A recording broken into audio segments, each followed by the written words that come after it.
اعوذ باللہ من الشیطان الرجیم، بسم اللہ الرحمن الرحیم، ایاک نعبد و ایاک نستعین۔ السلام علیکم ناظرین، امید ہے آپ خیریت سے ہوں گے۔ نیا سال 2024 عیسوی سال شروع ہو چکا، آپ کو مبارک ہو۔ رسماً مبارک کہنا بڑا ضروری بنتا ہے، لیکن جو حالات ہیں اس وقت، خاص طور پہ امت مسلمہ کے حالات انتہائی دیگر گوں صورتحال ہے۔ فلسطین میں حماس اور غزہ مار کھا رہے ہیں، ذبح ہو رہے ہیں، ہزاروں فلسطینی شہید ہو چکے اور تقریباً آدھے لاکھ سے زیادہ اس وقت زخمی ہیں اور کئی لاکھ لوگ بے گھر ہیں۔ پورا علاقہ جنگ میں تباہ ہو چکا ہے۔ اور پاکستان کی بات کی جائے تو پاکستان کے اندر جو نئے سال کی آج کے پہلی صبح کی پہلی سحر کی جو ویڈیو ہے وہ جمشید دستی کی ہے۔ جمشید دستی روتے ہوئے، چیختے ہوئے، بلبلاتے ہوئے، وہ سچی بات تو یہ ہے کہ پوری ویڈیو دیکھنے کی سکت ہی باقی نہیں رہی۔ چیف جسٹس آف پاکستان سے ریکویسٹ کر رہے ہیں مداخلت کی، اور وہ بتا رہے ہیں کہ ان کے ساتھ کس طرح سے خفیہ والوں نے زیادتی کی۔ سی ٹی ڈی کا نام لے رہے ہیں اور باقی اداروں کا وہ نام لے رہے ہیں، ایجنسیوں کا نام لے رہے ہیں، اور ان کا کہنا یہ جمشید دستی کا کہ میں 4 دفعہ میں نے منتخب ہوا ہوں، میرے ساتھ یہ سلوک کیا گیا کہ رات میرے گھر پہ چھاپا مارا گیا اور تشدد کیا گیا، میری بیوی کو برہنہ کیا گیا، میرے 10 ماہ کے بچے کو وہ روتا بلکتا رہ گیا، اور یہ سارا سلوک میرے اور میری فیملی کے ساتھ ہوتا رہا۔ اس نے کہا میں مر جانا چاہتا ہوں۔ اس نے مداخلت کے لیے جناب چیف جسٹس صاحب سے کہا، لیکن پاکستان میں بدقسمتی سے ایک ایسی روایت ڈال دی گئی ہے کہ اب اس قسم کے معاملات پہ سو موٹو نوٹس نہیں ہوگا۔ اب ایک کمیٹی ہے، کمیٹی کو معاملات ریفر ہوں گے اور کمیٹی جو فیصلہ کرے گی، اور اس کے بعد پھر سو موٹو نوٹس ہونا، یعنی اس سے پہلے بھلے وقتوں میں یہ ہوتا تھا کہ اس طرح کی کوئی ویڈیو، کوئی خبر، کوئی چیز سامنے آتی تھی تو وہ اس پہ فوراً سو موٹو نوٹس ہو جاتا تھا، اگرچہ سو موٹو نوٹس کے بے جا استعمال بھی ہوا، غلط استعمال بھی ہوا، لیکن ایسے مواقعوں کے لیے میں سمجھتا ہوں کہ وہ سو موٹو نوٹس کا اختیار ہونا بہت ضروری ہے، اور وہ ہر وقت استعمال نہیں ہوتا۔ ایسے مواقع کبھی کبھار آتے ہیں، لیکن جب سے پی ٹی آئی کو اقتدار سے نکالا گیا ہے، یہ اس طرح کے مواقع اکثر و بیشتر آتے ہیں۔ اس سے پہلے اعظم سواتی صاحب کی چیخیں آپ نے سنی اور ان کا رونا دھونا آپ نے سنا کہ ان کو اور ان کی فیملی کے ساتھ جس طرح سے کیا ظلم کیا، اور پھر تصویریں بنائیں اور ویڈیو بنائیں اور ویڈیو عام کی، اور یہ ہوا اور وہ ہوا۔ ناظرین، کہاں لے جانے چاہتے ہیں اس ملک کو؟ اس ملک کے ساتھ کیا کرنا چاہتے ہیں؟ کہتے ہیں ظلم پھر ظلم ہے، بڑھتا ہے تو مٹ جاتا ہے، اور حضرت علی کرم اللہ وجہ کے بقول کہ کفر پہ ریاست قائم رہ سکتی ہے، ظلم پہ نہیں۔ خرم لطیف کھوسا کے بیٹے 3 دن پہلے ان کے دفتر پہ ریڈ کیا گیا، اور وہاں وہ ویڈیو انہوں نے اس وقت شیئر کی تھی کہ پولیس والے نام لے کے وہاں پولیس افسران جو ہیں وہ ان سے وہ ان کی تو تکار اور گفتگو ہو رہی ہے، اور وہ لاجواب ہیں، وہ نہیں بتانا پا رہے کہ وہ کیوں وہاں آئے ہیں اور کیوں کھڑے ہیں اور سارا کچھ۔ اس ویڈیو کے بعد پتہ چلا جی کہ چوری کی دفعات اور بہت ساری اور دفعات لگا کے خرم لطیف کھوسا کو گرفتار کر لیا گیا، اور آج خرم کی بازیابی کے لیے لاہور ہائی کورٹ سے رجوع کیا گیا، جس میں جو علی باقر نجوی صاحب کے پاس بازیابی کی پٹیشن لگی، اور انہوں نے پولیس کو حکم دیا کہ فوری طور پہ عدالت میں پیش کیا جائے، اور ہائی کورٹ میں یہ رات کی پروسیڈنگ ہوئی۔ ہائی کورٹ میں خرم لطیف کھوسا کو بازیاب کروا کے آزاد کر دیا گیا، اور حکم دیا گیا کہ یہ ایف آئی آر بھی کینسل کرنے کا بھی آرڈر ساتھ دے دیا گیا، اور جج صاحب نے یہ بھی ارشاد فرمایا کہ وکلاء کے خلاف اگر اس طرح کی زیادتیاں اور کارروائیاں ہوئیں تو میں ایسی تمام ایف آئی آر میں خارج کر دوں گا۔ اور جو ریکارڈ دیکھتے ہوئے مائی لارڈ نے یہ کہا کہ اس میں پولیس کے پاس جو کچھ پولیس سے الزام لگا رہی ہے، جو دفعات انہوں نے لگائی ہیں، اس کا ثبوت ان کے پاس خود بھی کوئی نہیں ہے، وہ خود بھی لاجواب ہیں۔ بہرحال اس طرح تو ہوتا ہے، اس طرح کے کاموں میں لطیف کھوسا صاحب کو سزا تو دینی ہی بنتی ہے ان حالات میں۔ ناظرین، نئے سال کی تقریبات میں مری کی بات ہو، فیصل آباد کی بات ہو، لاہور کی بات ہو اور بہت سارے اور شہروں میں کہ جہاں ہزاروں لوگ اکٹھے ہوئے، اور جب وہ نئے سال کی مبارکباد کا وقت آیا تو وہاں آئی پی ٹی آئی اور عمران تیرے جان نثار اور عمران خان زندہ باد کے نعرے لگ گئے اور جھنڈے نکل آئے۔ اب یہ ایسا موقع تھا، ایسی صورتحال تھی کہ لوگوں کو قابو کرنا ممکن نہیں تھا، کیونکہ وہ تھوڑے سے ہوتے، چند درجن یا چند سو ہوتے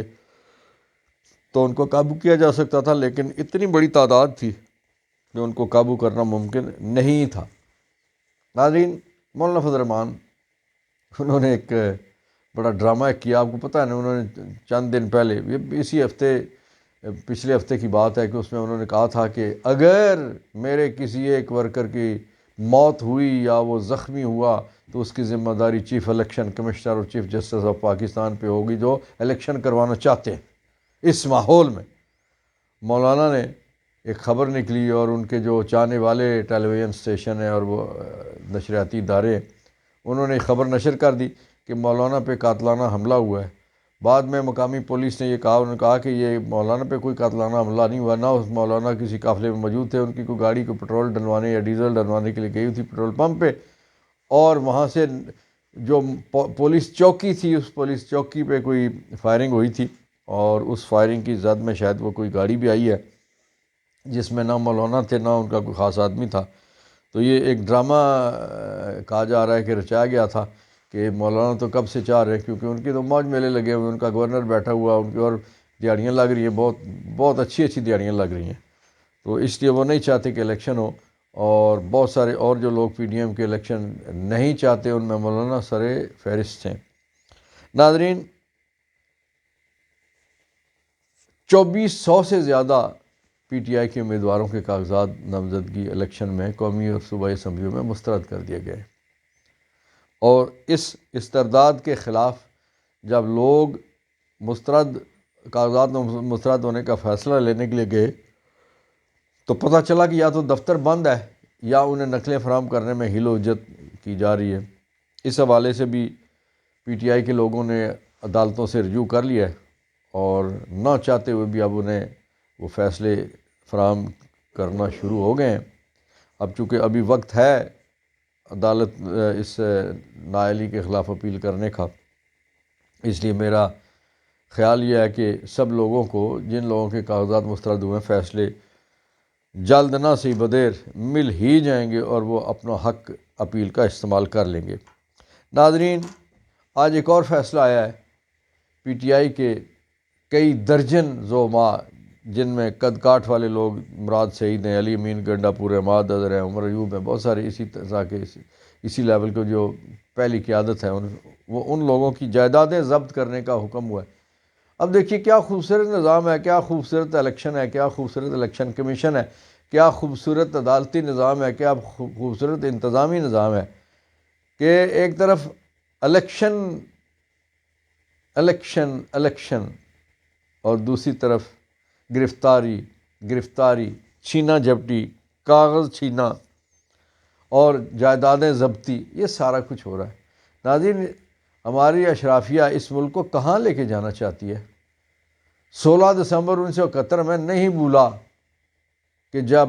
اسی طرح کی حرکات کی وجہ سے ملک دولخت ہو گیا، جب عوام اور اداروں کے درمیان لڑائی ڈال دی گئی تھی، اور آپ ہتھیار کیوں ڈالے والے جتنی بھی کتابیں آئی ہیں ان کو اگر پڑھیں تو یہ محسوس ہوتا ہے کہ ایک وقت ایسا آیا کہ فورسز جو تھیں وہ ساری کی ساری اپنی مورچوں تک اور اپنے قلعوں تک اور اپنے جو ان کے محدود اور مخصوص علاقے ہوتے ہیں، کینٹونمنٹس ہیں، وہاں تک محدود ہو گئی تھی۔ خدا را ہاتھ جوڑتا ہوں، خدا را کہ اس کو پاکستان کو پولیس سے بھی ہاتھ جوڑتا ہوں، باقی اداروں سے بھی ہاتھ جوڑتا ہوں کہ اس وطن عزیز کو ایسی جگہ تک نہ لے جائیں، اس جگہ تک نہ پہنچائیں کہ لوگ اور ادارے آمنے سامنے آ جائیں۔ اور پھر یاد رکھنے والی بات ہے کہ اداروں میں کون ہے؟ کوئی غیر ملکی نہیں ہے، میرے اور آپ کے پاکستانی بھائی ہیں۔ جب آمنا سامنا ہو جاتا ہے پھر اداروں میں سے بھی لوگ نکل کے تو پھر عوام کے ساتھ کھڑے ہو جاتے ہیں، اور یہ ایک دفعہ نہیں 100 دفعہ ہوا ہے پوری دنیا میں۔ پاکستان میں بھی اس سے پہلے ہوا ہے، بھٹو کے دور میں بھی ہوا تھا، اور کئی اور ادوار میں ہوا ہے کہ لوگوں نے گولیاں چلانے سے انکار کر دیا۔ تو یہ خدا را یہ اس وطن عزیز کو اس نہج پہ نہ لے جائیں کہ جہاں سے واپسی ممکن نہ ہو، اور خدا نہ خواستہ کہ ہماری سرحدیں جو ہے وہ ان کو کوئی نقصان پہنچے، اور اندر والے حصے کو بھی نقصان پہنچے اور باہر والے حصے کو بھی نقصان پہنچے، اور پاسپورٹ اور شناختی کارڈ کو بھی نقصان پہنچے، جھنڈے اور نقشے کو بھی نقصان پہنچے۔ خدا را رک جائیے، رک جائیے، رک جائیے، کسی جگہ رک جائیے۔ جمشید دستی کی آج کی چیخیں مجھے نہیں پتہ قاضی فائز عیسیٰ صاحب کے کانوں تک پہنچیں گی یا نہیں پہنچیں گی، لیکن یاد رکھیے اللہ کا ارشاد یہ، اللہ کا فرمانا یہ، اور اللہ کے رسول صلی اللہ علیہ وسلم نے یہ ان کے احکامات کے مطابق کہ مظلوم اور رب کے درمیان اس کی جو آہ اٹھتی ہے، آہ و بکا اٹھتی ہے، چیخ و پکار اٹھتی ہے، اس کے درمیان کوئی دیوار حائل نہیں ہو سکتی، کوئی شے بھی حائل نہیں ہوتی، نہ فاصلے نہ کوئی اور چیز۔ اس لیے رک جائیے، کسی جگہ رک جائیے۔ اس کی وجہ یہ ہے نہیں رکیں گے، وقت نہیں تھمے گا۔ برین ڈرین ہو رہا ہے، پاکستانی پڑھے لکھے بچے وطن سے جا رہے ہیں، وطن سے بھاگ رہے ہیں، تو اس وطن کے ساتھ آپ کرنا کیا چاہتے ہیں؟ یہ وطن رہے گا، یہاں کے لوگ، یہاں مزدور کار کوئی رہے گا تو آپ کی موجیں لگی رہیں گی، آپ کی افسریاں قائم رہیں گی، لیکن یہاں اگر کوئی رہا ہی نہیں،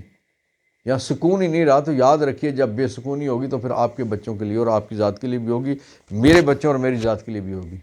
ہوا چلتی ہے نا گرم تو سب کو لگتی ہے، جب لو چلتی ہے سب کو لگتی ہے، جب ٹھنڈ آتی ہے سب کے لیے ہوتی ہے، بہار اور خوشبوئیں ہوتی ہیں تو سب کے لیے ہوتی ہیں۔ خدا را یہاں لو چلانے کی بجائے یہاں بہار والی پرفضا ہوائیں چلانے کی ضرورت ہے۔ اللہ تعالیٰ میرا آپ کا ہم سب کا حامی و ناصر ہو۔ فلسطینی مسلمانوں کے ساتھ بہت زیادہ زیادتی ہو رہی ہے، وہاں شہداء کی تعداد روزانہ کی بنیاد پہ بڑھتی جا رہی ہے، زخمیوں کی تعداد بہت زیادہ ہو چکی ہے، لوگوں کو مرہم پٹی بھی اس وقت دستیاب نہیں ہے، کھانا پینا تو درکنار، ان کے سر چھپانے کے لیے جگہ بھی کوئی نہیں ہے، پانی پینے کے لیے بھی کوئی نہیں ہے، اور ٹرانسپورٹ جو ہے وہ پیٹرولیم مصنوعات نہ ملنے کی وجہ سے رک چکی ہے۔ دعا گو ہے کہ اللہ تعالیٰ فلسطینیوں کے مسائل ختم کرے، اور اللہ تعالیٰ قبلہ اول کی آزادی کا کوئی سبب پیدا کرے۔ آمین یا رب العالمین۔ پاکستان پائندہ باد، فلسطین زندہ باد۔